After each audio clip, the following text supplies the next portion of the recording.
Hey everyone, thought I'd make a quick video for the installation of GoB, the GoZ version for Blender. So ZBrush to Blender and back to ZBrush. Um, so that when I installed it, there was a few things that I don't know, I missed, or it felt like there was a few steps that was worth mentioning. So I just thought I might as well share it. The first thing is to go to the GitHub. The link would be in the description, where you would download the zip file that will have all the code and all the things that you need for this to work. There is also steps on the page itself, and in the zip file, there's also a file where you could read a little bit up on if there's specific things that might be noted for your setup. I think all this stuff GitHub breaks and changes the name. I think this is where it was an older version of Blender. Always remember to uninstall this GoB before you install this version. So after you downloaded the zip file by clicking on this button, downloading the zip folder, it will be in your downloads folder. You're going to then go to that folder or that file in Blender to install this. So let's go back to Blender. And you're going to go to Edit, Preferences. You're going to go Add-ons. You see mine is already installed, but you'll go Install from Disk, and then you're going to point it to the zip file. You don't have to extract the zip folder. It works by just pointing at the zip folder. When you've done that, you will see this. If you click on this link, it takes you to the GitHub page, and then you will also see if this is installed successfully that there is two buttons. We'll get to the ZBrush path now, but before we do that, we need to so Blender is kind of set up. Now we need to set up ZBrush. Before we go to ZBrush, we need to make sure that our GoZ apps has the correct folder in it. You probably would not see the Blender folder there.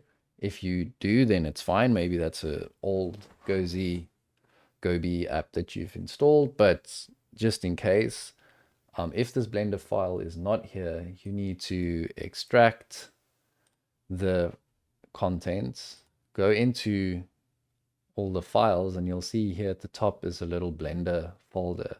You can just copy that Blender folder over into the Pixelogic GoZ apps, which would be under where you've installed it, but usually it's the C drive uses public Pixelogic GoZ apps. Now that that's done, if ZBrush was open, you might have to restart ZBrush, but I don't have to. I've already done this. So now if we go to ZBrush and you go to your GoZ here at the bottom, you will probably see path to Blender, or you should see a path to Blender. Now you can say actually click it so that it could look for the Blender installation. It could take a little bit of time to do this. Mine couldn't find my installation, so then you have to go to where you've installed Blender and use the .exe file and link that up. But mine will now know where it is because I've done this before. So let's just wait. It could be that I didn't copy over the folders like what I just showed before I did this. So there it is installed. If yours isn't, you just say browse and you go find the .exe. And now technically everything should work. So I'm going to say GoZ.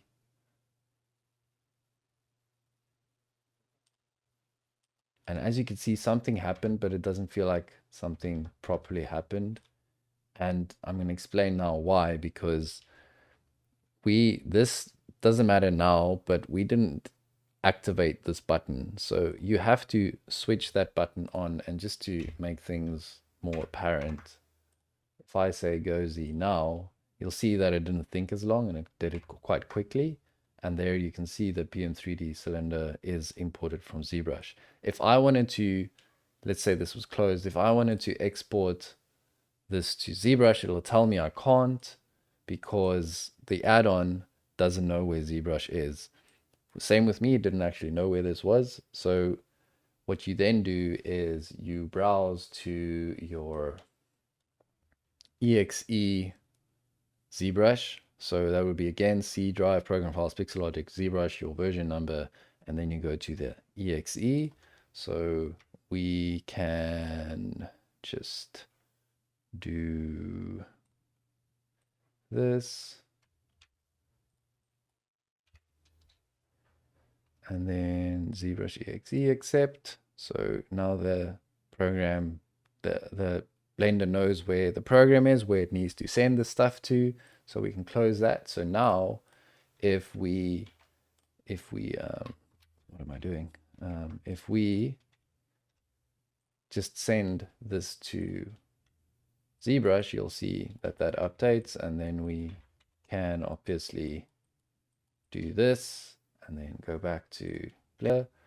And so this is all working. Thing to keep in mind is that if you have something that has the same names,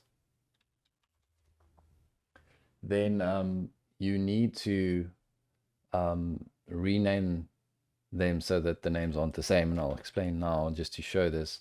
What essentially happens is it runs through and grabs the object with the name, and if there's something with the same name, it overrides that object. So this is the only one that's going to be imported now because it's got the same name. And this more apparent, let's just delete that and say like GoZ. And so you can see that it only imported the last one because it looped through the objects, and because the name was the same, it overwrote what it picked up. So you need to, that's kind of weird. Why is this name feels like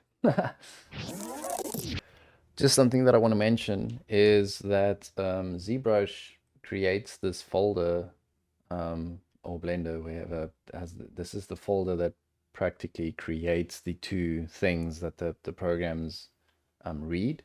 So it's like a temporary place to write the meshes. If your names are very similar or there's a conflict in naming, and that's what happened when we had the name and name, which is similar, it caused issues.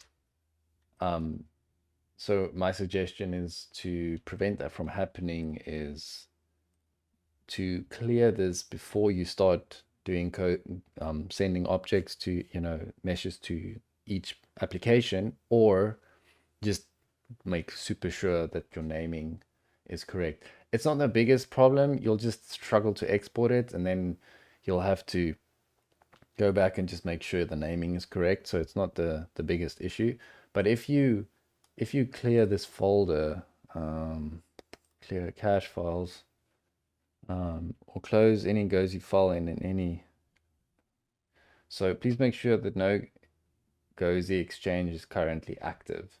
So when you clear this file, it's almost like a reset. So things aren't going to work as well as they should, and I'll show you. So now I've done this. If I say GoZ, you'll see that it's created the files, but just one because it's named same. So we can go in here and you can see there's the file that we just made from ZBrush.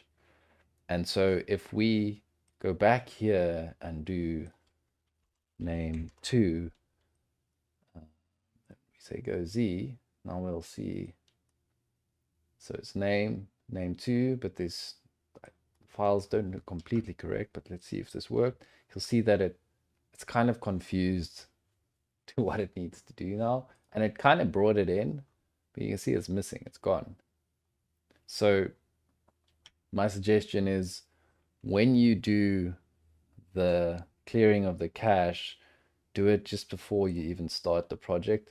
Otherwise, just make sure your names are named correctly. So because now it's completely confused with life and it just doesn't know what to do.